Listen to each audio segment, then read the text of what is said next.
ठीक है, मैं स्क्रीन शेयर कर रहा हूँ।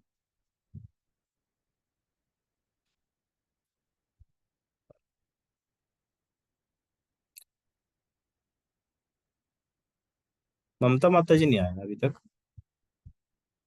हाँ। हरे कृष्ण प्रभु जी। वो हरे प्रभु कृष्ण। जी। हाँ जी, वो कहीं ना कल गए हुए थे तो वो थक गए होंगे शायद। वो इसीलिए आज अटेंड नहीं कर पाए होंगे।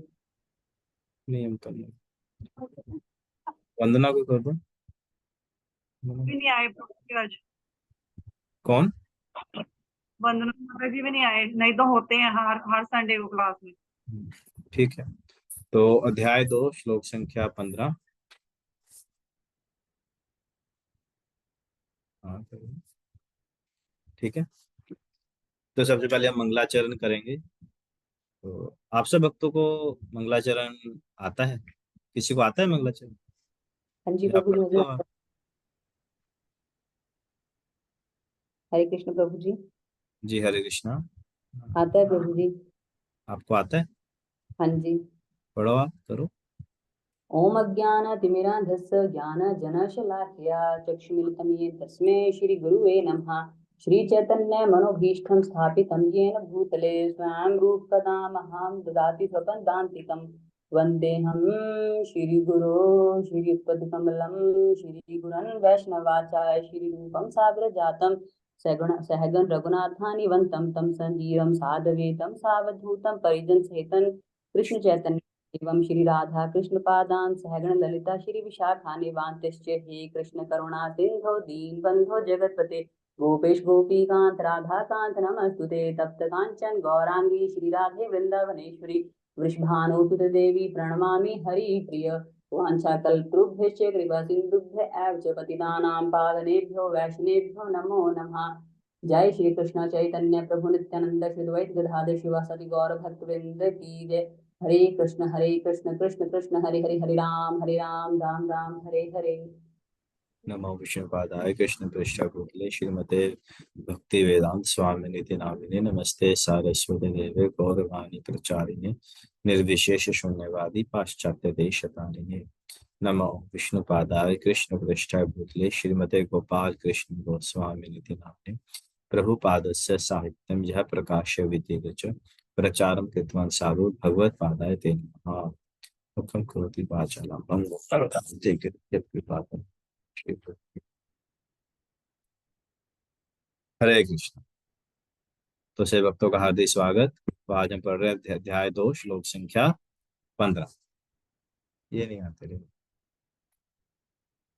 यम ही न व्यथयन्ते इते पुरुषं पुरुष ऋषभ सम दुःख सुखम धीरम सो अमृतवाय कल्पते। यम ही न व्यथयन्ते इते पुरुषं पुरुष ऋषभ सम दुःख सुखम धीरम सो अमृतवाय कल्पते। यम ही न व्यथ्यन्ते इते पुरुषं पुरुष ऋषभ सम दुःख सुखम धीरम सो अमृतवाय कल्पते। कोई एक दो भक्त इसका रिसाइटेशन कर सकते हैं, उच्चारण कर सकते हैं? हाँ।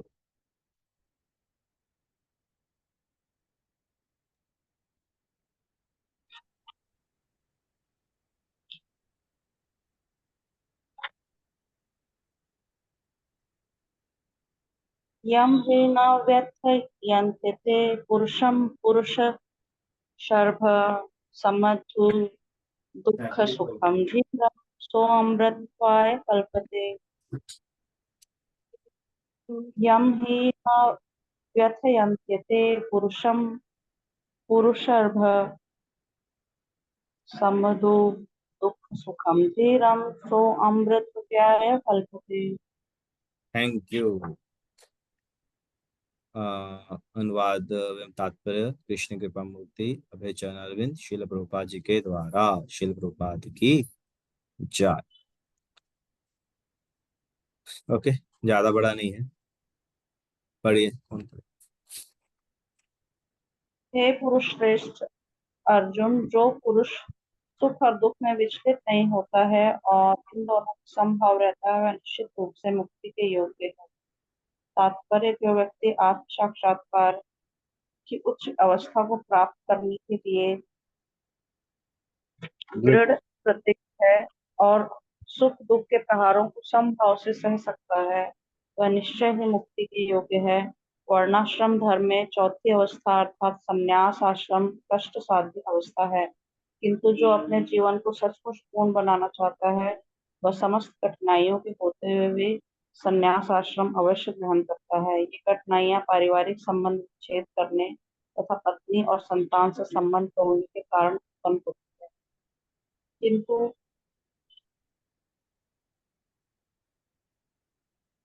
किंतु यदि कोई इन कठिनाइयों को सह लेता है तो उसके आत्म साक्षात्कार का पथ निष्कंटक हो जाता है। अतः अर्जुन को क्षत्रिय धर्म निर्वाह में दृढ़ रहने की कहा जा रहा है, भले ही स्वजनों या अन्य प्रिय व्यक्तियों के साथ युद्ध करना कितना ही दुष्कर क्यों न हो।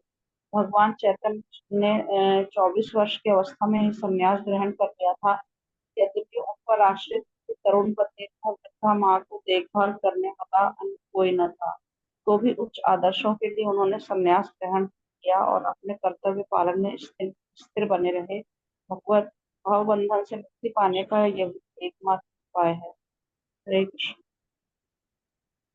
हरे कृष्णा। अच्छा, थैंक यू वेरी मच माता जी। तो एक छोटा सा रिकैप करेंगे, हमने अभी तक क्या क्या पढ़ा है। हमने अध्याय 1 से पढ़ना शुरू किया था, जिसमें अर्जुन अपने भाव को प्रकट करते हैं, अलग अलग प्रकार के तर्क प्रस्तुत करते हैं कि क्यों वे युद्ध नहीं कर सकते। तो इसमें से कुछ कारणों की हमने चर्चा की थी, क्योंकि वो घबरा रहे थे कि अगर मैंने सबको मार दिया तो क्या हो जाएगा, कुल धर्म का नाश हो जाएगा। कुल धर्म के नाश होने से स्त्रियां पोल्यूट हो जाएंगी, वर्ण संकर हो जाएगा। और ये सब करते करते करते वो क्या हो गए, विस्मित हो गए, कंफ्यूज हो गए, बहुत स्ट्रेस्ड आउट हो गए। तो उन्होंने क्या किया, फाइनली फाइनली हम गीता में देखते हैं अध्याय 2 में श्लोक संख्या 7 में वो क्या कर रहे हैं, अपने आप को समर्पित कर दे रहे हैं, सरेंडर कर दे रहे हैं कृष्ण के सामने। Krishna, now I am completely confuse about my duty. अब मुझे नहीं समझ में आ रहा मैं क्या करूं, तो कृपया आप मेरे क्या बन जाइए, गुरु बन जाइए। Friendly talks don't help any more. Generally जब हम कंफ्यूजन में होते हैं, दुविधा में होते हैं, तो हम क्या करते हैं, अपने मित्रों से परिजनों से बात करते हैं। पर जब विषय थोड़ा ज्यादा गंभीर हो तो फ्रेंडली टॉक्स हेल्प नहीं करती। हमें कोई ऐसा चाहिए जिस पर हम पूर्णतः विश्वास कर कर उसकी बात पर चल सके, तो वो होता है गुरु। क्योंकि गुरु के जो उपदेश हैं वो हर समय हर अवस्था में हमारे लिए लाभकारी होते हैं। जिस प्रकार हम देखते हैं, जब देवी सीता का त्याग हुआ, श्री रामचंद्र जी ने देवी सीता का त्याग किया, तो श्री राम जी बहुत ही गहन पीड़ा में चले गए थे, निष्क्रिय हो गए थे और वैराग्य बनते जा रहे थे, वैरागी बनते जा रहे थे। माता सीता की अनुपस्थिति में वो समझ नहीं पा रहे थे कि उन्हें क्या करना चाहिए। तब गुरु वशिष्ठ और गुरु वशिष्ठ के पास वो जाते हैं और उनके उपदेश से वो सांत्वना पाते हैं। और फिर उसके बाद महाराज जनक के पास जाते हैं। जनक जी भी क्या है, बहुत उच्च कोटि के, वैसे तो राज ऋषि हैं वो, बहुत उच्च कोटि के राज ऋषि। राज ऋषि अर्थात जो राजा तो है बट ऋषि है। बाहर से एक्सटर्नली वो क्या है, राजा है, किंग है, संसार की व्यवस्था संभाल रहे हैं, बट अंदर से हृदय से वो क्या है, साधु। तो ऐसे लोग क्या कहते हैं, राज ऋषि। तो जनक महाराज के उपदेश से उन्हें सांत्वना मिली और उन्होंने फिर अपना जो कर्तव्य पालन किया। तो गुरु के उपदेश ही ऐसे समय पर हमारा साथ देते हैं। फिर अध्याय 2.7 के बाद जब वो सबमिट कर देते हैं, तो 11 नंबर श्लोक से कृष्ण जो है अर्जुन को उपदेश देना शुरू करते हैं। तो प्रैक्टिकली जो 2.11 है वो पहला श्लोक है जो कृष्ण ने गीता में बोला है। ठीक है, उससे पहले अध्याय 1 में भी एक श्लोक बोला है, बट उसमें श्लोक नहीं है, उसमें बस 3 शब्द हैं, लेट बी इट। ठीक है, तो जो पहला जो श्लोक है कृष्ण के द्वारा वो है 2.11। तो उसके बाद सबसे पहले कृष्ण अर्जुन को क्या दे रहे हैं, आत्मज्ञान दे रहे हैं। सबसे पहले क्या सिखा रहे हैं, ABCD सिखा रहे हैं। कृष्ण कहते हैं अरे तुम पांडित्यपूर्ण बातें कर रहे हो, धर्म नष्ट हो जाएगा, ये हो जाएगा, फलाना ढिमकाना 36 चीजें बोलो, पर तुम्हारा तो आधार ही गलत है। तुम्हारी जो फाउंडेशन है, तुम्हारी जो नींव है, वही गलत है। जैसे हम कल भी बता रहे थे ना, अपवर्ड ग्रोथ और डाउनवर्ड ग्रोथ। भक्त को जैसे वृक्ष होता है, वृक्ष को नीचे भी ग्रोथ करनी होती है और ऊपर भी ग्रोथ करनी होती है, दोनों तरफ से। नीचे ग्रोथ नहीं करेगा, ऊपर ही करेगा तो आंधी आएगी, झड़ जाएगा। नीचे ग्रोथ करेगा, ऊपर नहीं करेगा, तो किसान उठा के फेंक देगा, अरे यार तो ग्रो ही नहीं कर रहा है। ठीक है, तो दोनों तरफ से ग्रोथ चाहिए होते सर्वाइवल के लिए। तो यही डाउनवर्ड ग्रोथ है। आत्मज्ञान, जिसे हम समंत ज्ञान भी कहते हैं, अपना ज्ञान कि मैं हूँ कौन।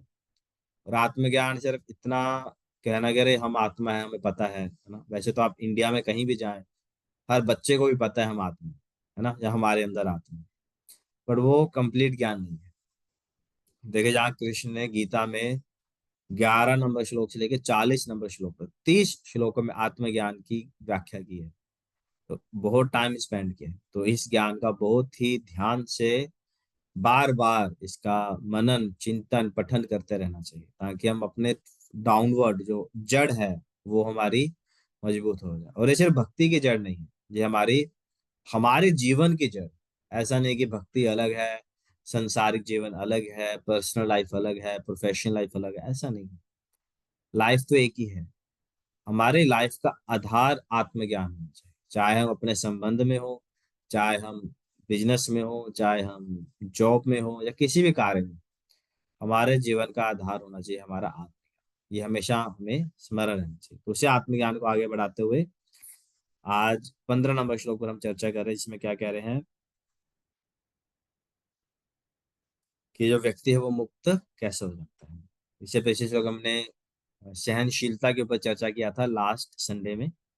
सहनशीलता, सहनशीलता का गुण कैसे विकसित किया जाए और वो किस प्रकार से व्यक्ति के लिए लाभदायक है। ठीक है, now coming to today's verse, जो ये कहता है यम ही ना व्यथ्यन्ते थे, कि जो प्रभावित नहीं होता। पुरुषम, पुरुष ऋषभ,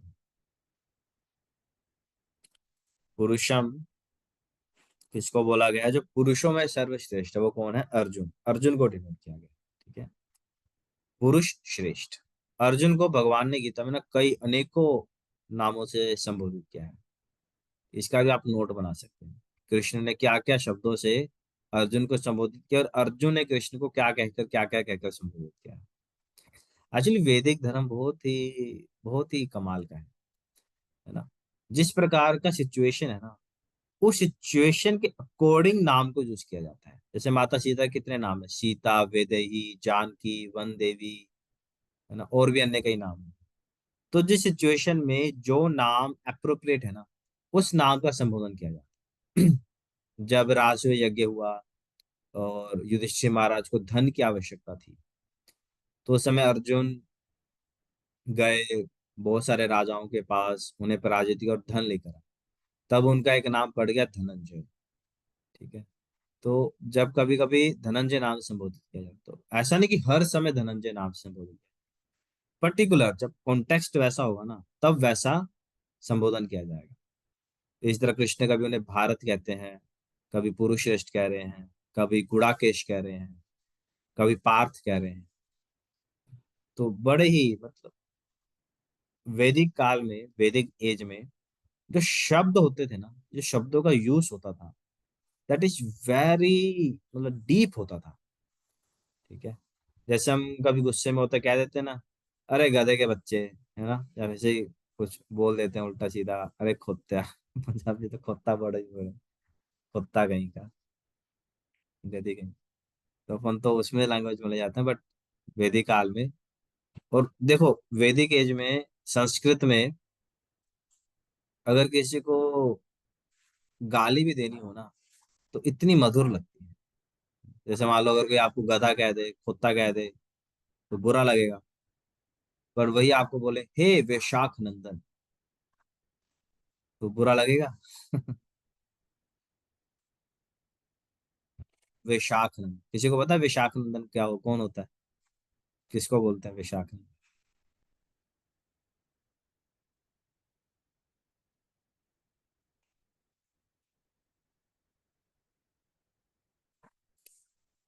एनीवन, किसी को नहीं पता?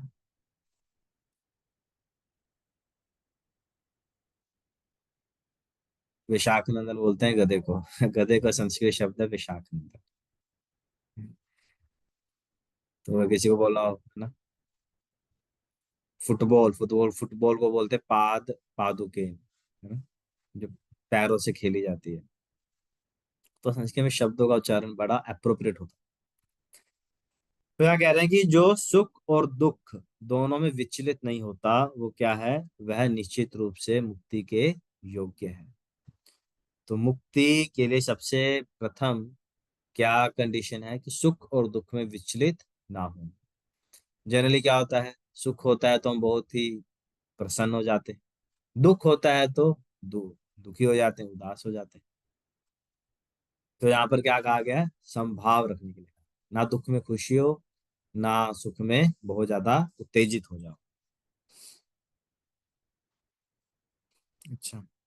अच्छा, तो फिर एक प्रश्न उठता है, तो क्या हमें यहाँ पर इमोशनलेस होने के लिए बोला जा रहा है कि बस इमोशंस ही नहीं होने चाहिए, है ना?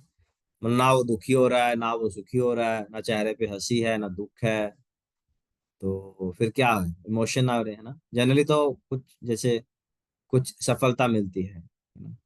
लेट्स से आपके बच्चे ने कुछ बनाया तो खुशी मिलती है, अरे मेरे बच्चे ने ये बनाया, है ना? या बच्चा पहली बार चलना सीखता है, बोलना सीखता है, खाना सीखता है, तो खुशियां होती हैं। तो पर ये श्लोक पढ़े, इसमें लग रहा है सुख और दुख में विचलित नहीं होना।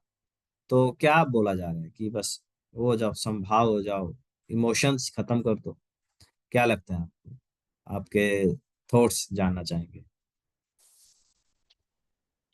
प्रभु जी, ऊपर से तो खुशी व्यक्त कर लो या दुख व्यक्त कर लो, लेकिन अंदर से विचलित नहीं होना चाहिए। अंदर से हमें समभाव रहना चाहिए कि हाँ ठीक है। ओके, तो यहाँ पे जो आप बोलते हैं विचलित नहीं होना चाहिए, उसका क्या अर्थ है? मतलब आपको खुशी मिली, है ना? मान लो परिवार में अच्छा बिजनेस हो गया, अच्छा आज मंथली इनकम अच्छी आ गई, या बोनस मिल गया, आपको सुख मिला, तो इसमें विचलित होना क्या है?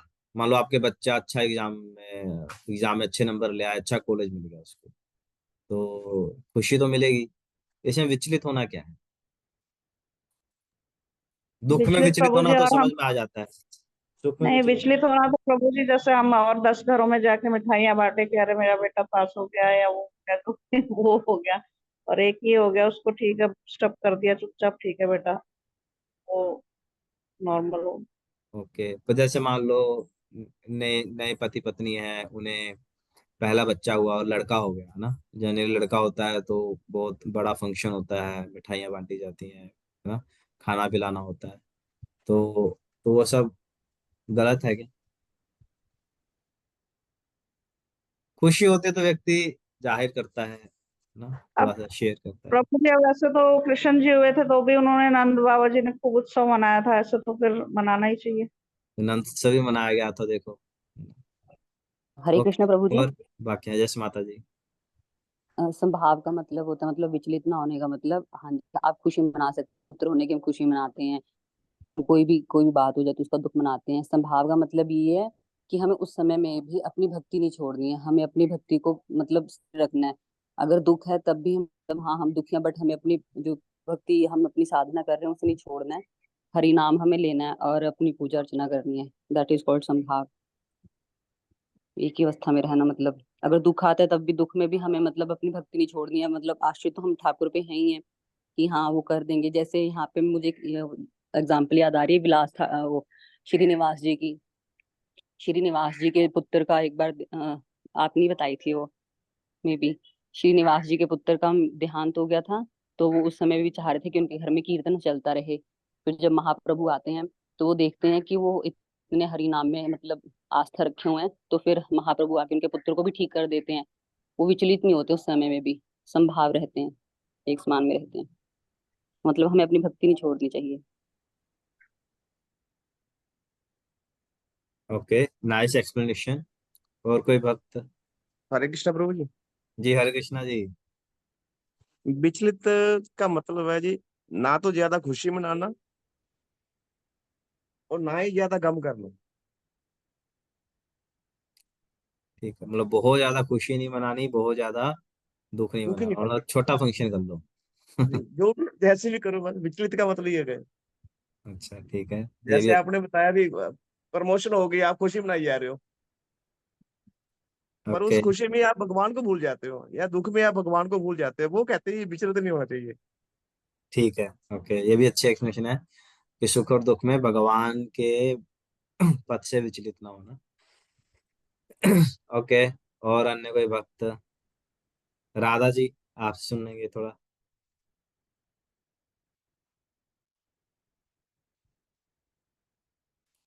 राधा माता जी, मनोरमा जी, प्रियंका, पंकज, जस राधा बोलो। हरे कृष्णा प्रभु जी, मुझे पता नहीं चला, मैं काम कर रही थी।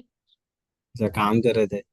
यहाँ कृष्ण बोल रहे हैं जो पुरुष सुख और दुख में विचलित नहीं होता वो मुक्ति के योग्य है। तो हमारा प्रश्न ये है कि सुख और दुख तो आता है जीवन में, है ना? कल को कशिश अच्छा एडमिशन लेगी, डॉक्टर बनेगी, तो खुशी तो होगी ही ना। तो पर यहाँ पर कह रहे हैं विचलित नहीं होना सुख और दुख में, तो क्या मैं बोला जा रहा है कि सुख ना खुशियां मनानी है ना दुख मनाना है, इमोशनलेस हो जाना है ना? क्या बोला जा रहा है? प्रभु जी दोनों को बराबर रखना चाहिए। ना तो दुख में हमें ज्यादा दुखी होना चाहिए, ना हमें सुख में ज्यादा सुखी होना चाहिए, क्योंकि हम ये सुख तो में हम सिद्धांत हो भगवान। गया, होना क्या चाहिए, बट मैं कह रहा हूँ पर्सनल तौर पे है ना, जीवन में छोटी छोटी खुशियां आती हैं, जैसे मान लो बारिश हुई, बारिश में लोगों ने नाच लिया, गा लिया। तीज का त्योहार आएगा, तीज में लेडीज बड़ा अच्छे से, है ना, गाना बजाना करती हैं, गेम्स खेलती हैं, छोटी छोटी खुशियां होती हैं जीवन में। पति ने तारीफ कर दी, अरे बढ़िया राधा जी, क्या आपने आलू पूरी बनाई है, बढ़िया बनाई है। ठीक है। जहाँ जैसे चांदनी को प्राइज मिलते हैं, डांस अच्छा करती है तो उसको स्कूल में प्राइज मिला, कि यस, नो, अवार्ड मिल गया।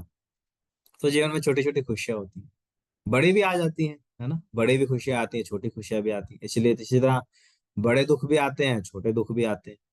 तो ठीक है, बोला तो यार है संभव होना चाहिए, बट क्या हम हो पाते हैं?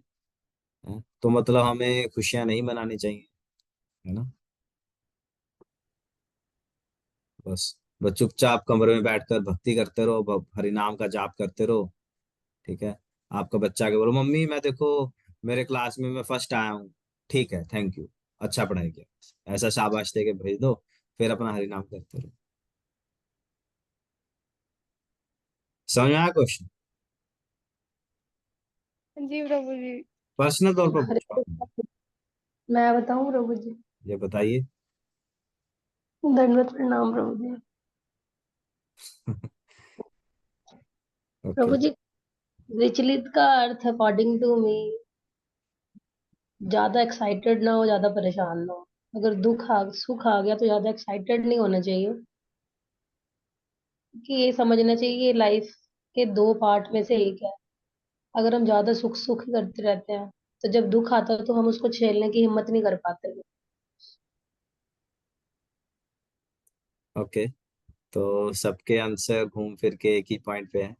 तो बस आप लोग सही हैं, दुख में दुख ना होना, सुख ना होना, पर इसको हम जीवन में कैसे अप्लाई करें, देखिए, है ना, जीवन बहुत में ज्यादा कैसे खुशी। अप्लाई करें? जब यहाँ पर विशेषता ये श्लोक का मैं परपट पढ़ रहा था, मैंने फिर से पढ़ा आपसे बात करते करते, तो परपट पढ़ के ना आहा जो मैं मुझे फीलिंग आती है कि अच्छा बलदेव प्रभु जी आप तो रह गए, आपसे तो सुना ही नहीं हमने। बलदेव प्रभु जी, आप थोड़ा ज्ञान का प्रकाश डालिए। हरे कृष्णा प्रभु। अरे, एक्चुअली जो है सुख और दुख जो है दोनों है मन की परिस्थिति है, मन की भावना है। मन किस रूप से उसको स्वीकार करता है इसके ऊपर डिपेंड होता है।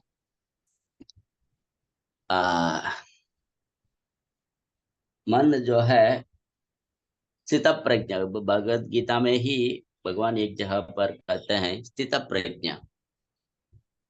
स्थित प्रज्ञा का मतलब है उनकी, मतलब उनका स्टेबल माइंड, उसका मन की स्थिति है उसको स्टेबल रहता है। उसी का दूसरे रूप में जो है विचलित का शब्द यहाँ प्रयोग किया है, विचलित नहीं होना है। क्योंकि संसार में सब दुविधा है, दुविधा में सब दो दो होते हैं, सुख दुख, सर्दी गर्मी, ऐसे रात दिन, इस तरह का सब सब में जो है दो दो होते हैं। दोनों में, दोनों का जो लक्षण है वो अपना अपना, जो जो सर्दी सर्दी का काम करेगा और गर्मी गर्मी का। लेकिन ये शास्त्र कहता है कि उसको सहने का आदत बनाओ। अभी अभी हम देखते हैं कि कई लोगों को थोड़ा सा एसी में, एसी कमरे में ही रहते हैं, एसी कार में जाते हैं, एसी हर जगह पर एसी एसी में रहते, उनको है थोड़ा सा गर्मी होने से भी वो विचलित हो जाते हैं। लेकिन जो मजदूर है उनको भी, उनके लिए अलग गर्मी नहीं है, इनके लिए अलग गर्मी तो एक ही है। लेकिन जो मजदूर है उनका मन का परिस्थिति है वो हैबिट हो गया, मतलब आदत हो गया, मन का सेटिंग कर दिया। वो ये गर्मी है, ये हमको सहना है, इसमें काम करना है, तभी तो हमको रोज रोटी मिलेगा। गर्मी तो एक ही है, लेकिन दोनों का मन का परिस्थिति है अलग अलग है। उसका एसी कमरे में जो बैठा है उसको थोड़ा सा करंट चले गए तो वो विचलित हो जाता है, ऐसे हो जाता है बाहर जाने से। ऐसे इस तरह का शास्त्र कहता है, इस तरह में से हम दोनों को परखना है। मतलब मजदूर जैसे वो आदत बना लेता है, इसलिए उसको कुछ परवाह नहीं करता है, मतलब वो उसको फर्क नहीं पड़ता है। वही गर्मी, वही गर्मी दूसरों को बहुत करता है। इसी तरह के जो संसार का जो भी दुविधा, मतलब सुख दुख, सर्दी गर्मी, रात दिन, इस तरह का जो भी है, उसको आदत बनाना है कि स्वीकार करने का, एक्सेप्ट। वो जैसे वो आदत वो आ जाएगा, वो क्या है, वो सबके लिए तैयार रहता है। मतलब वो मोक्ष जो भी भगवान के जो दरवाजे के पर जाने के लिए वो तैयार रहता है। इस तरह का लक्षणों में ये है। थैंक यू प्रभु, हरे कृष्णा। इतना थैंक ही यू मैं ब्रो जी, बहुत ही सुंदर एक्सप्लेनेशन दिया आपने, और बहुत ही मतलब ऐसा प्रैक्टिकल एग्जांपल से और ग्राउंड लेवल से आपने दिया। Thank you. मुझे लगता है इससे बहुत क्लैरिटी से आप सब लोगों को समझा होगा कि सुख और दुख क्या है, इसका भाव मन से है। ये भी एक अलग बहुत अच्छा एंगल लगा मुझे, मन से इसका भाव। देखिए सुख और दुख, जैसे जैसे मान लो, एक उदाहरण देते हैं, प्रोपाज एग्जाम्पल देखो। कैसे, मान लीजिए आपकी कोई फेवरेट डिश है, ठीक है, जैसे गुलाब जामुन है। आप आपके सामने गुलाब जामुन है और आप उसको लेकर खाने ही वाले हो, है ना। मन में कितना हमको खुशी मिलती है ना, उस वक्त अरे गुलाब जामुन है, मेरी फेवरेट डिश है। पर तुरंत आपको कोई बोल दे, आपका बच्चा आया, मम्मी मैं फेल हो गया, है ना, तुरंत सारे गुलाब जामुन धरे की धरी रह जाए, फिर गुलाब जामुन खाने से सुख फील नहीं होगा। तो सुख और दुख क्या है, मन की भावना है। ये वास्तव में सुख और दुख है नहीं, ठीक है। क्यों नहीं है सुख और दुख वास्तव में? क्योंकि इसका ज्ञान कृष्ण ने पहले दे दिया कि हम आत्मा है। आत्मा का सुख और दुख से कुछ रिलेशन है। संसार का जो सुख और दुख है वो किससे संबंधित है? शरीर से संबंधित है, ठीक है। आत्मा तो अलग ही जीव है, शरीर को सुख और दुख मिल रहा है, बट आत्मा क्या कर रही है, शरीर के सुख और दुख को अपना सुख और दुख समझ रही है। जैसे आप मान लो कभी मॉल जाओगे ना, तो आपने वर्चुअल रियलिटी गेम्स देखी हैं? सामने टीवी लगा होता है और बच्चा बाहर बाइक में बैठा है और बाइक को टिल्ट कर रहा है, तो उसे स्क्रीन पे दिखती है बाइक टिल्ट हो रही है। देखिए आप सबने वो वीडियो गेम्स देखी है ना?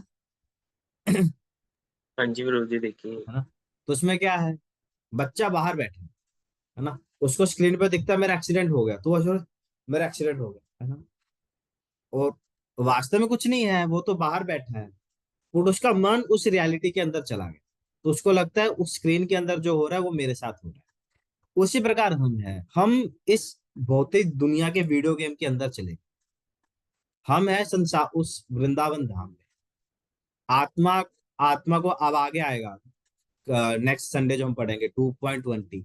आत्मा को ना कोई काट सकता है, ना कोई मार सकता है, आत्मा को कोई जला नहीं सकता, आत्मा को कोई सुखा नहीं सकता, ना है ना।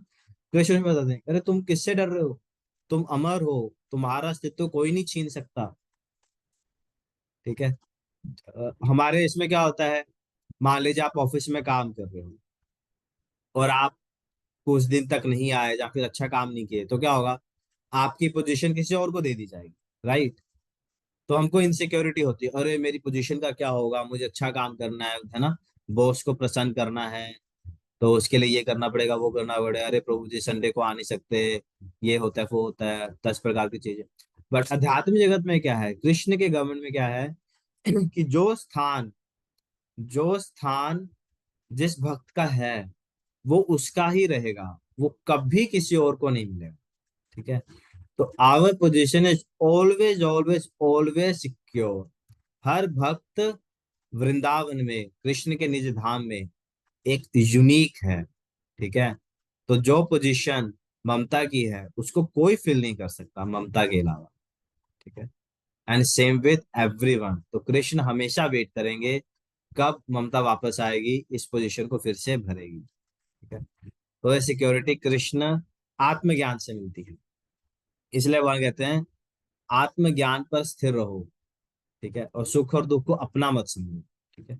सुख में बहुत विचलित होने का अर्थ क्या होता है, अहंकार मत बनाओ, दिन में अहंकार मत डेवलप कर लो। जनरली बहुत पैसा हो जाता है तो अहंकार आ जाता है, ईगो आ जाता है, तो उस अवस्था में मत चले जाओ। और दुख जब आता है तो बहुत ज्यादा डिप्रेस्ड मत हो जाओ, नहीं तो जने लोग सुसाइडल थॉट्स आते हैं, डिप्रेशन में चले जाते हैं, दवाइयाँ लेते हैं, नींद नहीं आती है, बहुत कुछ हो जाता है। तो स्ट्रेस है ठीक है, बट स्ट्रेस किसका है, वो शरीर का है, टेम्पररी है। ठीक है। इसको हमेशा याद रखो। तो और यहाँ पर प्रभु जी, तात्पर्य में एक सेकेंड ना, इसका एक प्रश्न मीनिंग बाद में ये भी आएगा। है, कुछ भी नहीं होना चाहिए। क्या? जो ये आप मतलब जो आप कह रहे हो कि हमें विचलित नहीं होना चाहिए, विचलित का मतलब तो ये भी बनता है कि हमें कभी व्यथित भी नहीं होना चाहिए, घबराना भी नहीं चाहिए किसी भी परिस्थिति में। हाँ ये सही कह रहे हैं आप, घबराना नहीं चाहिए, बट हाँ, पर बद अवस्था में अगर घबरा भी गए तो उस अवस्था में ज्यादा देर तक नहीं रहना चाहिए। जैसे हम कल ही बता रहे थे, जीवन में शुक्ल पक्ष भी आता है और कृष्ण पक्ष भी आता है। जैसे आज अमावस्या है तो काले दिन भी आएंगे और अच्छे दिन भी आएंगे।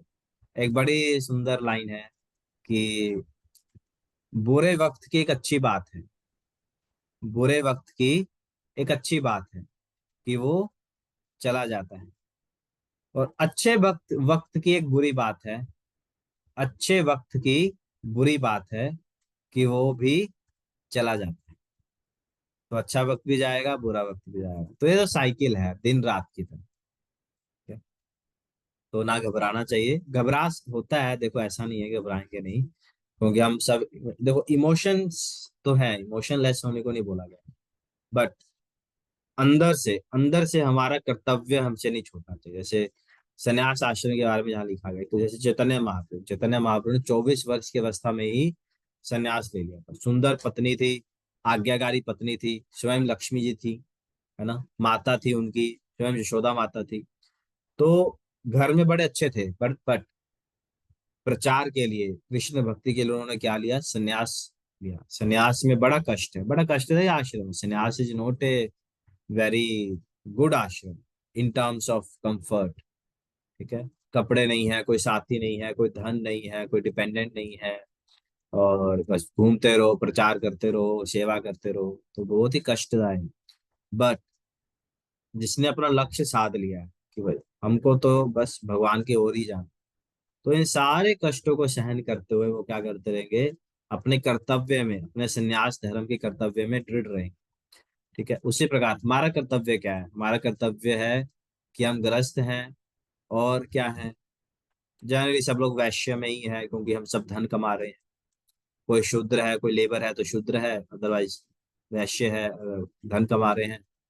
कोई गवर्नमेंट मैनेजमेंट में है तो एडमिनिस्ट्रेटर हो गए, तो वो क्षत्रिय हो गए। तो अपने वर्ण और आश्रम में रहते हुए अपने धर्म का पालन करना, हमेशा अपने गृहस्थ धर्म का पालन करना और भगवान की भक्ति करना, इस कर्तव्य में, अपनी ड्यूटी में स्टेबल रहना। जैसे प्रभु जी बता रहे थे, मन को स्टेबल रखना, अपनी ड्यूटीज को स्टेबल रखना, स्टेबल रहना। ठीक है। दुख आएगा, कुछ समय के लिए हम विचलित होंगे, हम डाउन होंगे, बट फिर से अपने आप को खड़ा करो। फिर से खड़ा कैसे करेंगे? गुरु के उपदेश के द्वारा, है ना। जब जीवन में बुरा समय आए तो अपने गुरु, अपने काउंसलर्स का साथ लीजिए, उनके द्वारा सुनिए, तो उस समय बहुत ही दिल को सुकून मिलता है। और वो भी वही है जिनसे हम वापस पुनः अपने कर्तव्य प्राण में स्थित हो सकते। जैसे श्री राम जी के केस मैंने आपको बताया कि जब सीता माता ने अपना त्याग कर दिया तो श्री राम जी बहुत गहन दुख में चले गए, ऑलमोस्ट वो वैरागी हो गए थे। तब गुरु वशिष्ठ ने, जनक महाराज ने उन्हें कर्तव्य प्राण की निष्ठा शिक्षा दी, जो गीता का 5वां चैप्टर है, एक्शन इन कृष्ण कॉन्शियसनेस। ठीक है, कि कृष्ण भक्ति में कर्म पथ का क्या योगदान है, क्या रोल है। ठीक है, एक तो होता है कर्म जो हम करते हैं, बट जब हम भक्ति में आ जाते हैं फिर कर्म कैसे करना चाहिए, जो गीता का 5वां अध्याय है, और जो शिक्षा रामायण के उस एपिसोड में दी जाती है जब सीता माता अपना त्याग कर देती है। ठीक है, तो जब हम इस प्रकार से अपने मन को स्थित कर लेते हैं कि हम देखो, सुख और दुख में विचलित होने का अर्थ क्या है? जब व्यक्ति हम इस सुख और दुख से कब ऊपर उठेंगे? जब हम आत्मज्ञान में स्थित हो जाएंगे, हम ये समझे, हम स्थित हो जाएंगे कि हम तो आत्मा है, हम ये शरीर नहीं है। तभी व्यक्ति मुक्ति की ओर आगे बढ़ेगा। क्यों? क्योंकि वो इस शारीरिक चेतना से ऊपर उठ गया है, वो शरीर को अपना नहीं समझ रहा है, वो शरीर से ऊपर उठ गया है, आत्मा पर ज्ञान पर स्थित हो गया है। इसलिए वो मुक्ति की ओर आगे बढ़ेगा। ठीक है, अगर हम आर्टिफिशियली सुख और दुख में अपने आप को संभाव रखने की कोशिश करेंगे तो फेल हो जाएंगे, बड़ा जोर से चोट खाएंगे। ठीक है, सुख और दुख में संभाव होने का सट अर्थ यह है कि हम अपने आप को आत्मज्ञान में स्थित करें, तभी मन स्टेबल रह पाए। ठीक है, फोर्सिबली, आर्टिफिशियली, जबरदस्ती नहीं होगा ये। ठीक है, कोई खुशी मिली, अरे नहीं मुझे खुशी नहीं हुआ, मुझे खुशी नहीं हुई, नहीं, प्रभु जी ने बोला है क्लास में। ठीक है, ऐसा नहीं होगा। जबरदस्ती करोगे तो क्या होगी? चोट लग जाएगी, और भक्ति में चोट बड़ी गंभीर लगती है। वो कहते हैं, एक ना कहावत है, आरिनु एक पासे जहां अन्न दोहे पासे। सुना है किसी ने? आरिनु एक पासे जहां अन्न दोहे पासे। आरी होती है ना, आरी, जो पेड़ को हम काटते हैं, पेड़ को कैसे काटते हैं? आरी होती है, आरी, तो उसको क्या होता है, एक तरफ से ब्लेड होता है उसके लिए। सुने संजीव जी? सुने प्रभु जी, सुने जी। हाँ, तो जैसे होता है ना, वो तो एक तरफ से ब्लेड होते हैं, बट दुनिया में ना दोनों तरफ ब्लेड होते हैं। आप अच्छा करो तब भी कुछ बोलेगी, बुरा करो तब भी कुछ बोलेगी, दुनिया ने तो बोलना ही बोलना है। ठीक है, तो भक्ति ना दो धारी तलवार की जैसे होती है। जैसे ब्लेड होता है ना, ब्लेड हम शेव करते हैं, ब्लेड आजकल तो अलग आ गए, बट पहले ब्लेड से करते थे शेव। तो ब्लेड में ना दोनों तरफ से वो तीखा होता है। तो भक्ति करना इज लाइक ब्लेड पर चलना, तलवार पर चलना। ठीक है, थोड़ा सा भी डिसबैलेंस हुए ना, तुरंत कट लग जाएगा। ठीक है, शेविंग करते करते थोड़ा सा भी ध्यान इधर उधर हुआ ना, तुरंत कट लग जाता। ठीक है, तो भक्ति वैसे तो बहुत सुगम पाथ है, बट अगर मार्गदर्शन में नहीं रहेंगे ना तो कुछ गड़बड़ हो गया तो गहरी चोट। इसलिए संबंध ज्ञान, आत्मज्ञान पर बहुत ही दृढ़ता से हमें अपने आप को फिक्स करना, और ये आर्टिफिशियली नहीं होगा। ठीक है, ये आर्टिफिशियली नहीं होगा, ये होता है अभ्यास के द्वारा। अच्छे नाम जप कीजिए, प्रतिदिन रूपा जी की भगवत गीता पुस्तक का अध्ययन कीजिए। ठीक है, और भगवान की सेवा कीजिए। ये करते बार बार करते करते रहने से क्या होगा? ये जो ज्ञान है जो हम सुन रहे हैं वो हमारे हृदय में स्थित हो जाएगा। ठीक है, आर्टिफिशियली नहीं, ध्यान रखें। ठीक है, तो जीवन में कुछ भी आए तो हमेशा याद रखें कि हम आत्मा है। सुख का तो इतना कोई टेंशन नहीं है, सुख तो चलो है, बट दुख में जनरली जा तो दुखी आते हैं, तो दुख में हमेशा याद रखें कि ये टेम्पररी है। दुख आएगा, जाएगा, सुख आएगा, सुख जाएगा, हमें वही रहे। जैसे ना महाराष्ट्र में एक स्टोरी है, एक महाराष्ट्र में कहावत है, स्टोरी नहीं है, एक असली घटना है, सिंधु ताई। सुना है किसी ने सिंधु ताई के बारे में? सुना है प्रभु जी, लेकिन याद नहीं है, सुना तो जरूर है। ओके, अच्छा, मैं थोड़ा सर्च कर दूँ, अगर मुझे उसके ऊपर कोई वीडियो मिल जाए, ठीक है। हाँ, वीडियो देखना अच्छा लगेगा। सिंधु ताई,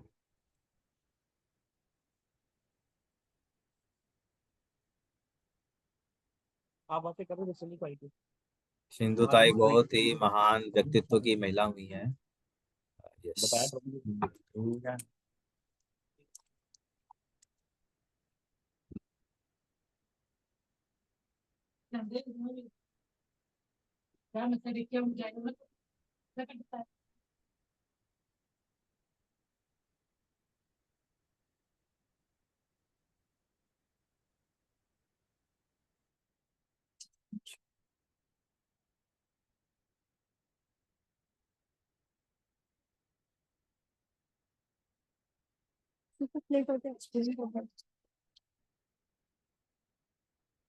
ठीक है।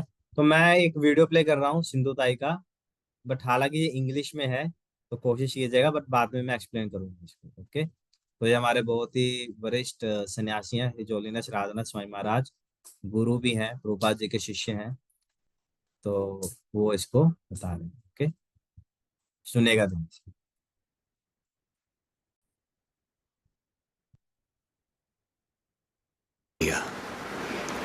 She never really had any education. आवाज आ रहा था ना, सबको सुनाई दे रहा था? आई नो, आ रहा है प्रभु जी। ओके, सुनिए ध्यान से। When she was a little girl and wanted to go to school, her family made her take care of the buffaloes. When she was 8 years old, she was married. I think actually she was 9 years old. She was married to a man who was about 30.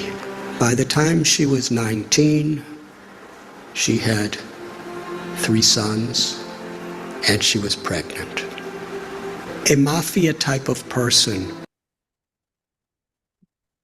तो बोल रहे हैं, जब सिंधु ताई महाराष्ट्र में पैदा हुई थी और जब वो 8 या 9 साल की थी, उनकी शादी कर दी गई, जो 30 साल का था। 30 साल के व्यक्ति से शादी कर दी गई जब वो 9 साल की थी, और उनके 3 बच्चे थे। Who was exploiting the people of the village, was especially forcing the women of the village to work really hard and paying them practically nothing. And everyone was afraid. But Sindhu Tai told the local collector, who was overseeing the police, and that person was stopped from what he was doing. But he was so angry. He went and told Sindhu Tai's husband a lie. He said, "You are such a fool. Your wife is having affairs with so many men. In fact, the child that is within her womb is my child, not yours. I've been having sex with her.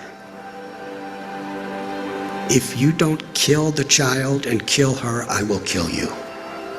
So the husband, the girl's 19 years old, he kicked her in the chest, not in the chest, in the stomach, repeatedly, to kill her and the child. She laid unconscious. He thought she was dead. So he dragged her to a cow shed where a whole herd of cows are being kept, thinking that people will feel that the cows just trampled her and that's how she died. So she laid there unconscious. And when she woke up, she said, she found one cow standing right above her, protecting her. There were all these buffaloes and oxen and cows walking, and they would have certainly trampled her. But this cow was keeping everything away from her. And even when the in-laws came to make sure she was dead, the cow chased them away with their horns and stood over her. She came to consciousness and gave birth to a baby girl under the cow. And she said she took a rock and cut her umbilical cord. Took about 20 slices to get free from it. And for hours and hours, the cow protected. And Sindhu Tai, when she got enough strength, she embraced the cow and promised, as you protected me when I was in great need, I will protect others who are in need.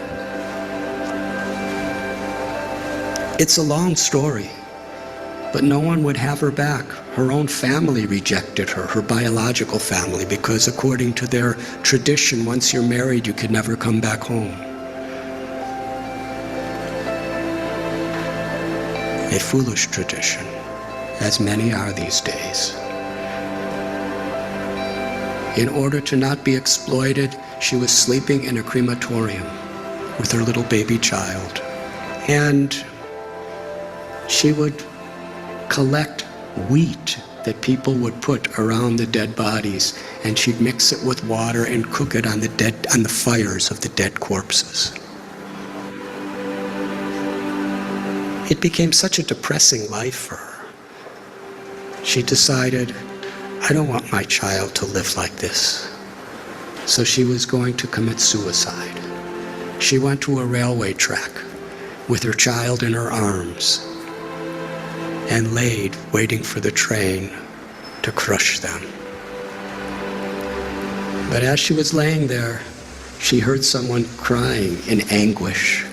So she got up and she found an old man who was crying out. He was crippled. He was very, very invalid.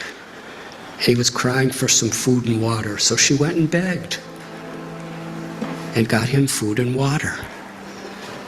And she was thinking that old man was the voice of God. She called Krishna. She said, it was telling me that I had a higher purpose in life than to commit suicide. I have something to do, something to contribute to this world. But then later in the day, she was sitting in a field wondering, what am I going to do? I have nothing. I have no one. How can I help anyone?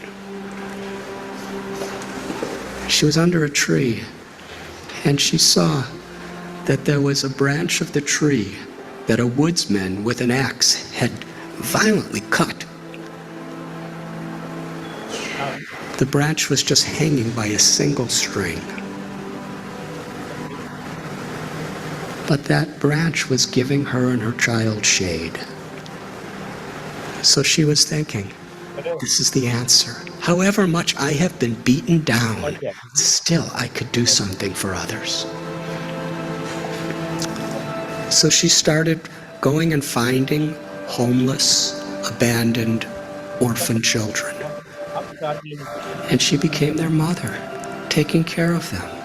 Somehow or other, she learned how to sing really nice, and she begged with her singing, and she provided for them, and somehow or other kept them safe.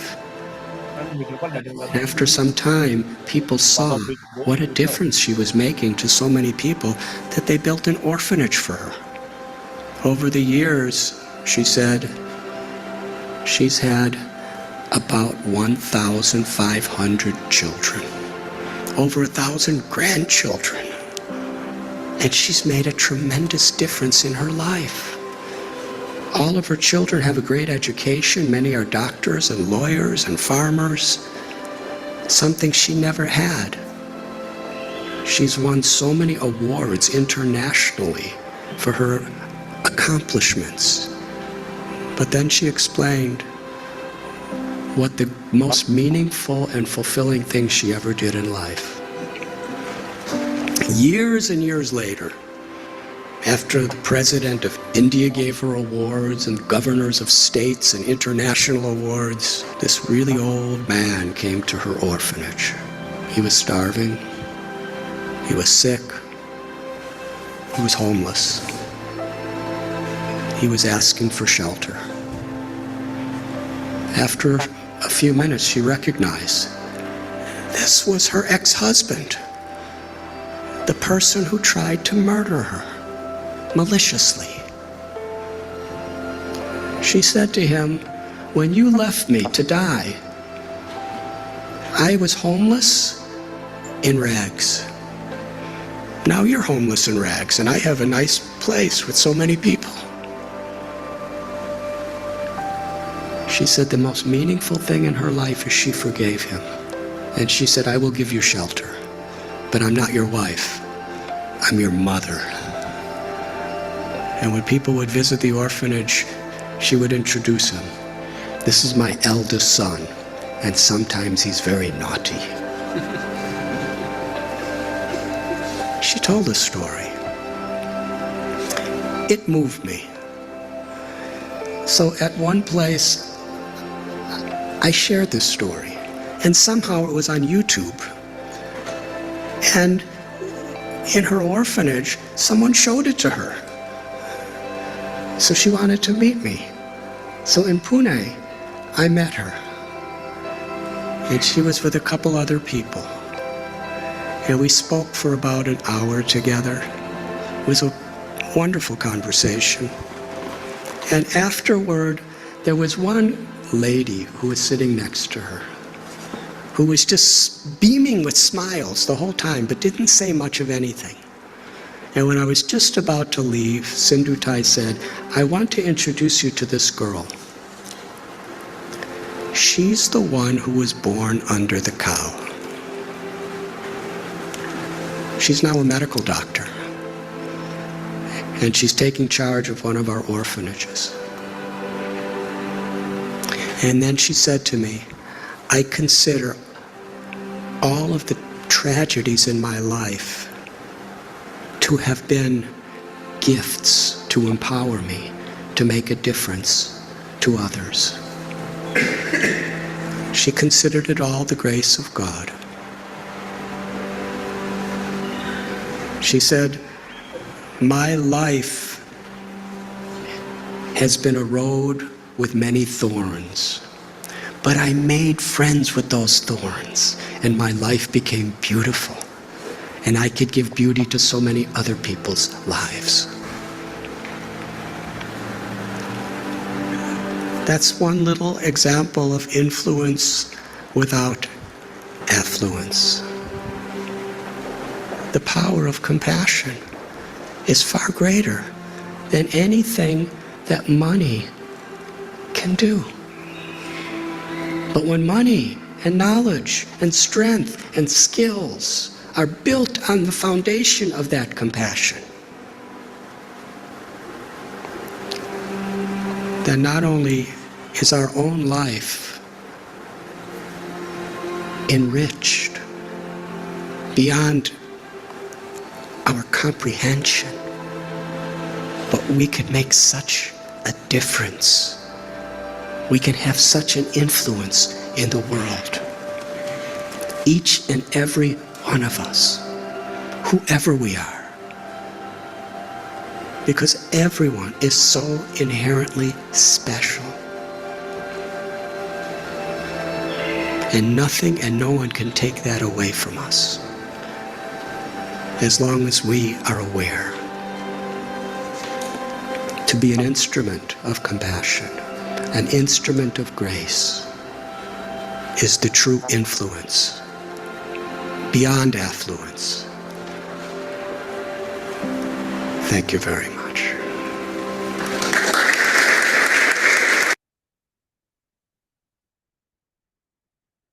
हरे कृष्णा। तो सुना आपने। अजय, किस किस को समझ में नहीं आया होगा? अगर इंग्लिश में है तो सबको समझ में आया? जिसको समझ में आया प्लीज स्पीक अप, तो फिर आई विल एक्सप्लेन इट। प्रभु जी एक्सप्लेन कर दो। तो ਸਿੰਧੂਤਾਈ ਇੱਕ ਲੇਡੀ ਸੀ ਮਹਾਰਾਸ਼ਟਰ ਦੇ ਪੁਣੇ ਸ਼ਹਿਰ ਦੇ ਵਿੱਚ। ਪੁਣੇ ਦਾ ਤਾਂ ਪਤਾ ਨਹੀਂ, ਮਹਾਰਾਸ਼ਟਰ ਦੇ ਇੱਕ ਵਿਲੇਜ 'ਚ ਪੈਦਾ ਹੋਏ ਸੀਗੇ। ਜਦੋਂ ਛੋਟੇ ਸੀਗੇ 8-9 ਸਾਲ ਦੇ, ਇਹਨਾਂ ਦਾ ਵਿਆਹ ਹੋ ਗਿਆ ਸੀਗਾ ਇੱਕ 30 ਸਾਲ ਦੇ ਬੰਦੇ, ਜਿਹਦੇ ਨਾਲ ਇਹਨਾਂ ਦੇ ਤੇ ਉਹ ਜਿਹੜਾ ਬੰਦਾ ਸੀ ਉਹ ਨਾ ਇੱਕ ਗੁੰਡਾ ਸੀ, ਮਾਫੀਆ ਚਲਾਉਂਦਾ ਸੀ ਹਨਾ, ਲੋਕਾਂ ਨੂੰ ਐਕਸਪਲੋਇਟ ਕਰਨਾ, ਤੰਗ ਕਰਨਾ, ਮਰਡਰ ਕਰਨਾ ਲੋਕਾਂ ਦੇ। ਇਹ ਸੀ ਨਾ ਗੁੰਡਾ ਟਾਈਪ ਵਿਅਕਤੀ ਸੀਗਾ। ਤਾਂ ਸਿੰਧੂਤਾਈ ਨੇ ਕੀ ਕੀਤਾ, ਉਹਨੇ ਲੋਕਲ ਕਲੈਕਟਰ ਨੂੰ ਕੰਪਲੇਂਟ ਕੀਤੀ, ਠੀਕ ਹੈ। ਪਰ ਲੋਕਲ ਕਲੈਕਟਰ ਜੋ ਸੀਗਾ ਉਹ, ਕਿਉਂਕਿ ਸਾਰੇ ਗੁੰਡੇ ਬਦਮਾਸ਼ ਸੀਗੇ, ਉਹ ਉਹਨੂੰ ਕੰਮ ਨਹੀਂ ਕਰਨ ਦਿੱਤਾ ਗਿਆ, ਉਹ ਨਾ ਉਹਨੂੰ ਦਬਾ ਦਿੱਤਾ ਗਿਆ। ਤਾਂ ਉਹਨੇ ਥੋੜਾ ਖੁੰਨਸ ਖਾ ਲਈ। ਖੁੰਨਸ ਖਾ ਕੇ ਉਹਨੇ ਇਹਦੇ ਪਤੀ ਨੂੰ ਜਾ ਕੇ ਇੱਕ ਝੂਠ ਬੋਲਿਆ। ਕੀ ਝੂਠ ਬੋਲਿਆ? ਕਿ ਭਾਈ ਤੇਰੀ ਵਾਈਫ ਦਾ ਦੂਜੇ ਮਰਦਾਂ ਦੇ ਨਾਲ ਚੱਕਰ ਚੱਲ, ਇਹ ਬਹੁਤ ਲੋਕਾਂ ਦੇ ਨਾਲ ਜਾ ਕੇ ਸੁਣਦੀ ਹੈ, ਤੇ ਮੈਨੇ ਵੀ ਇਹ ਮੇਰੇ ਨਾਲ ਵੀ ਸੋਈ ਹੈ, ਤੇ ਇਹਦੇ ਪੇਟ 'ਚ ਜਿਹੜਾ ਬੱਚਾ ਹੈ ਉਹ ਤੇਰਾ ਨਹੀਂ ਹੈਗਾ, ਉਹ ਮੇਰਾ ਹੈ। ਉਹ ਕਹਿੰਦਾ ਜਾਂ ਤਾਂ ਤੂੰ ਆਪਦੇ ਬੀਵੀ ਬੱਚੇ ਨੂੰ ਮਾਰ ਦੇ, ਨਹੀਂ ਤਾਂ ਮੈਂ ਤੈਨੂੰ ਮਾਰ ਦੂੰ। ਤੇ ਸੁਣ ਕੇ ਬੜਾ ਖੁੰਨਸ ਖਾ ਗਿਆ ਦਾ ਪਤੀ, ਗੁੰਡਾ ਤਾਂ ਪਹਿਲਾਂ ਹੀ ਸੀਗਾ। ਉਹਨੇ ਕੀ ਕੀਤਾ, ਸਿੰਧੂ ਤਾਈ ਦੇ ਪੇਟ ਦੇ ਵਿੱਚ ਲੱਤਾਂ ਮਾਰੀਆਂ, ਬਹੁਤ ਜ਼ੋਰ ਦੀਆਂ ਬਾਹਰ ਲੱਤਾਂ ਮਾਰੀਆਂ, ਤੇ ਉਹ ਵਿਚਾਰੀ ਬੇਹੋਸ਼ ਹੋ ਗਈ। ਉਹਨਾਂ ਨੂੰ ਲੱਗਿਆ ਇਹ ਮਰ ਗਈ। ਤਾਂ ਉਹਨਾਂ ਨੇ ਕੀ ਕੀਤਾ, ਤਬੇਲੇ 'ਚ ਸਿੱਟਤਾ ਇਹਨੂੰ ਜਾ ਕੇ, ਜਿੱਥੇ ਗਊਆਂ ਭੈਂਸਾਂ ਮੱਝਾਂ ਹੁੰਦੀਆਂ। ਸਾਰੇ ਕਹਿੰਦੇ ਇਹਦੇ ਉੱਤੇ ਲੋਕਾਂ ਨੂੰ ਆਏ ਲੱਗੇਗਾ ਕਿ ਹਾਂ ਮੱਝਾਂ ਵਗੈਰਾ ਇਹਦੇ ਉੱਤੇ ਚੱਲ ਪਈਆਂ, ਤਾਂ ਵਿਚਾਰੀ ਭੀੜ ਵਿੱਚ ਮਰ ਗਈ। ਤਾਂ ਬਹੁਤ ਟਾਈਮ ਬਾਅਦ, ਲੰਬੇ ਚਿਰ ਬਾਅਦ, ਜਦੋਂ ਉਹਨੂੰ ਹੋਸ਼ ਆਇਆ, ਤਾਂ ਉਹਨੇ ਕੀ ਦੇਖਿਆ, ਇੱਕ ਗਊ ਮਾਤਾ ਉਹਦੇ ਉੱਤੇ ਖੜੀ ਹੈ, ਉਹਦੀ ਰੱਖਿਆ ਕਰ ਰਹੀ ਹੈ। ਘੰਟੋ ਗਊ ਮਾਤਾ ਨੇ ਉਹਦੀ ਰੱਖਿਆ ਕੀਤੀ, ਕਿਉਂਕਿ ਜੇਕਰ ਉਹ ਆਈ ਪਈ ਰਹਿੰਦੀ ਤਾਂ ਕੋਈ ਨਾ ਕੋਈ ਤਾਂ ਉਹਦੇ ਉੱਤੇ ਚੜ ਜਾਂਦਾ, ਮੱਝਾਂ ਨੇ ਗਊਆਂ ਨੇ, ਤਾਂ ਵਿਚਾਰੀ ਮਰ ਜਾਂਦੀ। ਤਾਂ ਉਹਦੇ ਉੱਤੇ ਗਊ ਮਾਤਾ ਖੜੀ ਹੋ ਗਈ, ਉਹਨੇ ਬਚਾਇਆ। ਤੇ ਈਵਨ ਜਦੋਂ ਉਹਦੇ ਸਹੁਰੇ ਘਰ ਵਾਲੇ ਵੀ ਆਏ ਦੇਖਣ ਵਾਸਤੇ ਕਿ ਹਾਂ ਉਹ ਚਲੀ ਗਈ, ਮਰ ਗਈ, ਤਾਂ ਗਊ ਨੇ ਨਾ ਆਪਣੇ ਸਿੰਗਾਂ ਨਾਲ ਉਹਨੂੰ ਟੱਚ ਨਹੀਂ ਕਰਨ ਦਿੱਤਾ, ਠੀਕ ਹੈ। ਤੇ ਸਿੰਧੂ ਤਾਈ ਦੇ ਜਿਹੜੇ ਮਾਂ-ਬਾਪ ਸੀਗੇ, ਮਤਲਬ ਪੇਰੈਂਟਸ ਸੀਗੇ, ਉਹਨਾਂ ਨੇ ਵੀ ਤਿਆਗਤਾ। ਕਹਿੰਦੇ ਇੱਕ ਵਾਰ ਜਦੋਂ ਕੁੜੀ ਦੀ ਸ਼ਾਦੀ ਵਿਆਹ ਹੋ ਜੇ ਤਾਂ ਉਹਦਾ ਸਾਡੇ ਨਾਲ ਕੋਈ ਰਿਸ਼ਤਾ ਨਹੀਂ, ਹੈਨਾ। ਤੇ ਕਹਿ ਰਹੇ ਬਹੁਤ ਹੀ ਮਤਲਬ ਅੱਛਾ ਟ੍ਰੈਡੀਸ਼ਨ ਨਹੀਂ ਇਹ, ਮਤਲਬ ਗਲਤ ਟ੍ਰੈਡੀਸ਼ਨ ਹੈ ਇਹ। ਬਹੁਤ ਸਾਰੇ ਇਹੋ ਜਿਹੇ ਰਿਚੁਅਲ ਬਣੇ ਹੋਏ ਆਪਣੇ। ਤਾਂ ਉਹ ਗਊ ਦੇ ਨੀਚੇ ਖੜੀ ਸੀ, ਤੇ ਗਊ ਦੇ ਨੀਚੇ ਬੈਠੇ ਬੈਠੇ ਉਹਨੇ ਆਪਦੇ ਬੱਚੇ ਨੂੰ ਜਨਮ ਦਿੱਤਾ, ਛੋਟੀ ਜਿਹੀ ਕੁੜੀ ਪੈਦਾ ਹੋਈ। ਤੇ ਜਿਹੜੀ ਨਾੜ ਹੁੰਦੀ ਹੈ, ਉਹਨੇ ਇੱਕ ਪੱਥਰ ਦਿੱਤਾ, ਪੱਥਰ ਦੇ ਨਾਲ ਆਪਣੀ ਨਾੜ ਕੱਟੀ 20 ਵਾਰ ਉਹਨੂੰ ਕੱਟਣਾ ਪਿਆ, ਫੇਰ ਜਾ ਕੇ ਉਹਦੀ ਨਾੜ ਕੱਟੀ ਗਈ। ਤੇ ਐਂ ਗਊ ਮਾਤਾ ਦੀ ਉਹਦੀ ਰੱਖਿਆ ਕੀਤੀ। ਫਿਰ ਉਹਨੇ ਸੋਚਿਆ ਕਿ ਜਿਵੇਂ ਗਊ ਮਾਤਾ ਨੇ ਮੇਰੀ ਰੱਖਿਆ ਕੀਤੀ ਹੈ ਜਦੋਂ ਮੈਂ ਮੁਸੀਬਤ 'ਚ ਸੀ, ਉਸੇ ਤਰ੍ਹਾਂ ਮੈਂ ਆਪਣਾ ਪੂਰਾ ਜੀਵਨ ਦੂਜੇ ਬੰਦਿਆਂ ਦੀ ਰੱਖਿਆ ਕਰੂੰਗੀ, ਦੂਜੇ ਬੰਦੇ ਦੀ ਸਹਾਇਤਾ ਕਰੂੰਗੀ, ਠੀਕ ਹੈ। ਫਿਰ ਉਹ ਕਿੱਥੇ ਚਲੇ ਗਈ? ਉਹ ਇੱਕ ਸ਼ਮਸ਼ਾਨ ਘਾਟ ਦੇ ਵਿੱਚ ਜਾ ਕੇ ਰਹਿਣ ਲੱਗ ਗਈ। ਕਿਉਂ? ਕਿਉਂਕਿ ਇਕੱਲੀ ਜਨਾਨੀ ਹੈ, ਵਿਚਾਰੀ ਬੱਚੀ ਹੈ, ਕੋਈ ਐਕਸਪਲੋਇਟ ਨਾ ਕਰਦੇ, ਮਿਸਯੂਜ਼ ਨਾ ਕਰੇ, ਵਿਚਾਰੀ ਸ਼ਮਸ਼ਾਨ ਘਾਟ 'ਚ ਰਹਿਣ ਲੱਗ ਗਈ। ਸ਼ਮਸ਼ਾਨ ਘਾਟ 'ਚ ਜਿਵੇਂ ਡੈੱਡ ਬੋਡੀ ਹੁੰਦੀ ਹੈ, ਉਹਦੇ ਆਸੇ-ਪਾਸੇ ਲੋਕੀ ਆਟਾ ਰੱਖ ਦਿੰਦੇ ਆ। ਤਾਂ ਉਹ ਆਟੇ ਨੂੰ ਲਿੰਦੀ ਪਾਣੇ ਦੇ ਵਿੱਚ ਮਿਲਾ ਕੇ, ਜਿਹੜੀ ਡੈੱਡ ਬੋਡੀ ਦੀ ਚਿਤਾ ਹੁੰਦੀ ਹੈ, ਉਸ ਚਿਤਾ ਤੇ ਰੋਟੀਆਂ ਸੇਕਦੀ, ਤੇ ਐਂ ਆਪਣਾ ਜੀਵਨ ਜੀ ਰਹੀ ਸੀ। ਬਟ ਇੱਕ ਦਿਨ ਬੜਾ ਤੰਗ ਆ ਗਈ ਨਾ, ਇੱਕ ਦਿਨ ਬੜਾ ਉਹਨੂੰ ਔਖਾ ਹੋਇਆ, ਮਤਲਬ ਨਿਰਾਸ਼ ਹੋ ਗਈ। ਉਹ ਕਹਿੰਦੀ ਯਾਰ ਮੈਂ ਨਹੀਂ ਇਸ ਤਰ੍ਹਾਂ ਜੀਵਨ ਜੀਣਾ ਚਾਹੁੰਦੀ, ਮੈਂ ਤਾਂ ਟ੍ਰੇਨ ਦੇ ਨੀਚੇ ਆ ਕੇ ਆਪਣੀ ਜਾਨ ਦੇ ਦੂੰ। ਉਹ ਚਲੀ ਗਈ, ਟ੍ਰੇਨ ਦਾ ਇੰਤਜ਼ਾਰ ਕਰ ਰਹੀ ਹੈ, ਪਟੜੀ ਤੇ ਪਈ ਹੈ, ਛੋਟਾ ਜਿਹਾ ਬੱਚਾ ਉਹਦੇ ਹੱਥ 'ਚ ਹੈ। ਉਹਨੇ ਨਾ ਇੱਕ ਬੰਦੇ ਦੀ ਨਾ ਰੋਣ ਦੀ ਆਵਾਜ਼ ਸੁਣੀ। ਇੱਕ ਬੁੱਢਾ ਜਿਹਾ ਬੰਦਾ ਸੀ, ਉਹ ਰੋਈ ਜਾਂਦਾ ਸੀ। ਤਾਂ ਇਹ बच्चे कोल गई, आदमी कोल गई, उससे पूछा भैया आप क्यों रो रहे हो, क्या है? उसको भूख लगी थी, तो उसने भीख मांगी, सिंधु ताई ने भीख मांगी और उसको फूड और खाना और फूड लाकर। तो उसे लगा ये भगवान की आवाज है, ये कृष्ण की आवाज है जो मुझे कह रहा है कि मुझे अपना जीवन दूसरों की सहायता में बिताना चाहिए। तो वो एक दिन बैठी थी पेड़ के नीचे, बैठी थी। वो सोचे पर मैं क्या किसकी सहायता कर सकती, मेरे पास तो खुद ही कुछ नहीं है, मैं दूसरे की सहायता क्या करूं? तो उसने ना ऊपर देखा तो जो पेड़ की टहनी थी, ठीक है ना, पेड़ की टहनी क्या थी ना, वो एक छोटे जे मतलब ਜਿਵੇਂ ਹੁੰਦਾ ਨਾ ਆਪਾਂ ਟਹਿਨੀ ਨੂੰ ਨਾ ਕਿਸੇ ਨੇ ਕੁल्हाड़ी ਮਾਰ ਕੇ ਕੱਟਤਾ ਸੀਗਾ, तो ਬਸ ਮਾੜੀ ਲਟਕੀ ਹੋਈ ਸੀ ਉਹ ਟਹਿਨੀ ਜੀ। ਉਹਨੇ ਉਹ ਦੇਖਿਆ, ਕਹਿੰਦੇ ਜੇਕਰ ਇਹ ਟਹਿਨੀ ਮਾੜੀ ਜੀ ਲਟਕੀ ਹੋਈ ਹੈ ਫਿਰ ਹੀ ਮੈਨੂੰ ਛਾਂ ਦੇ ਰਹੀ ਹੈ ਤਾਂ ਮੈਂ ਕਿਉਂ ਨਹੀਂ ਕਰ ਸਕਦਾ। ਫਿਰ ਉਹਨੇ ਕੀ ਕੀਤਾ, ਉਹਨੇ ਜੇ ਔਰਫਨ ਹੁੰਦੇ ਆ, ਅਨਾਥ ਬੱਚੇ ਹੁੰਦੇ ਆ ਜਿਹੜੇ ਹਨਾ ਲੋਕੀ ਛੱਡ ਦਿੰਦੇ ਆ, ਉਹਨਾਂ ਨੂੰ ਸੰਭਾਲਣਾ ਸ਼ੁਰੂ ਕੀਤਾ। ਤਾਂ ਸੰਭਾਲਦੇ ਕੀ ਹੋਇਆ, ਉਹ ਇੰਨਾ ਵੱਡਾ ਹੋ ਗਿਆ ਕਿ 1500 ਤੋਂ ਵੱਧ ਬੱਚੇ ਉਹਦੇ ਅਨਾਥ ਆਸ਼ਰਮ ਚ, ਤੇ 1000 ਤੋਂ ਵੱਧ ਪੋਤੇ ਪੋਤੀਆਂ ਨੇ। ਤੇ ਉਹ ਬੱਚਿਆਂ ਨੂੰ ਬਹੁਤ ਅੱਛੀ ਐਜੂਕੇਸ਼ਨ ਦਿੱਤੀ, ਬਹੁਤ ਅੱਛਾ ਅਫਸਰ ਬਣਾਇਆ, ਕੋਈ ਡਾਕਟਰ ਬਣ ਗਿਆ, ਕੋਈ ਵਕੀਲ ਬਣ ਗਿਆ, ਕੋਈ ਪੁਲਿਸ ਵਾਲਾ ਬਣ ਗਿਆ, ਬਹੁਤ ਅੱਛਾ। ਠੀਕ ਹੈ, ਤੇ ਇਹਨੂੰ ਪ੍ਰੈਸੀਡੈਂਟ ਆਫ ਇੰਡੀਆ ਦੇ ਦੁਆਰਾ ਵੀ ਅਵਾਰਡ ਮਿਲਿਆ, ਸਟੇਟਸ ਦੇ ਦੁਆਰਾ ਵੀ ਅਵਾਰਡ ਮਿਲਿਆ, ਇੰਟਰਨੈਸ਼ਨਲ ਅਵਾਰਡਸ ਵੀ ਮਿਲੇ। ਅੱਜ ਬਹੁਤ ਵੱਡਾ ਇਹਨਾਂ ਦਾ ਮਤਲਬ ਪ੍ਰਗਤੀ ਹੋਇਆ। ਤਾਂ ਕਹਿੰਦੇ ਆ ਕੰਪੈਸ਼ਨ ਜੋ ਹੈ ਉਹ ਮਨੀ ਤੋਂ ਬਹੁਤ ਉੱਤੇ ਹੈ। ਠੀਕ ਹੈ, ਮਨੀ, ਟੈਕਨੋਲੋਜੀ, ਸਕਿੱਲ, ਟੈਲੈਂਟ, ਇਹ ਸਭ ਦਾ ਆਧਾਰ ਕੀ ਹੋਣਾ ਚਾਹੀਦਾ ਹੈ? ਕੰਪੈਸ਼ਨ, है ना। एक हायर पर्पस ने उन्होंने देखा। ठीक है, जो आप आज पढ़ भी रहे हैं कि सुख और दुख को छोड़कर क्या देखना, हायर पर्पस को देखना। वो कह रहे थे मैं जीवन च जो भी मेरे जीवन च ट्रेजेडियां आईਆਂ, ਦੁੱਖ ਆਏ, ਇਹਨਾਂ ਨੂੰ ਆਪਾਂ ਮੈਂ ਕਿਵੇਂ ਦੇਖਿਆ, ਭਗਵਾਨ ਦੀ ਗ੍ਰੇਸ ਨਹੀਂ, ਗ੍ਰੇਸ ਮੰਨ ਕੇ ਦੇਖਾਂ ਕਿ ਭਗਵਾਨ ਦੀ ਕਿਰਪਾ ਹੈ। ਤੇ ਇਹਨੇ ਸ਼ੇਅਰ ਕੀਤਾ ਕਿ ਇੱਕ ਦਿਨ ਕੀ ਹੋਇਆ ਜੋ ਸਭ ਤੋਂ ਵੱਡਾ ਮੂਵਮੈਂਟ ਸੀ ਲਾਈਫ 'ਚ, ਕਿ ਇੱਕ ਬੁੱਢਾ ਬੰਦਾ ਇਹਦੇ ਕੋਲ ਆਇਆ ਇਸ ਤੋਂ ਸ਼ੈल्टर ਮੰਗਣ। और वो व्यक्ति कौन था? इसका ही पति था, इसका ही पुराना पति।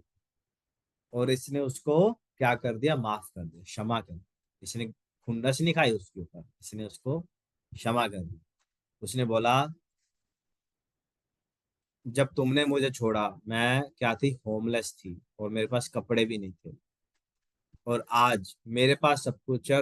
तुम बूढ़े हो गए हो, तुम्हारे पास घर नहीं है और तुम्हारे पास कपड़े नहीं, बट फिर भी मैं तुम्हें क्षमा करती हूँ और तुम यहाँ रह सकते हो, but not as my husband but as my son. तो सबको मिलाती भी थी कि ये मेरा सबसे बड़ा बेटा है बट शरारती है। तो ये इनकी कहानी। ठीक है, समझ में आया? तो समटाइम्स जो होते हैं, सॉरी, तो मुझे बहुत बढ़िया स्टोरी थी। तो समटाइम्स जो हम लाइव जब रोल मॉडल देखते हैं ना, तो चीजों को बेहतर समझते हैं। तो इस तरह सुख और दुख को संभालते हुए अपने जीवन के लक्ष्य की ओर आगे। स्ट्रगल दिखाया सिंधु ताई जी का बहुत ज्यादा, मतलब जितना ज्यादा बताया ना, स्ट्रगल दिखाया उनका।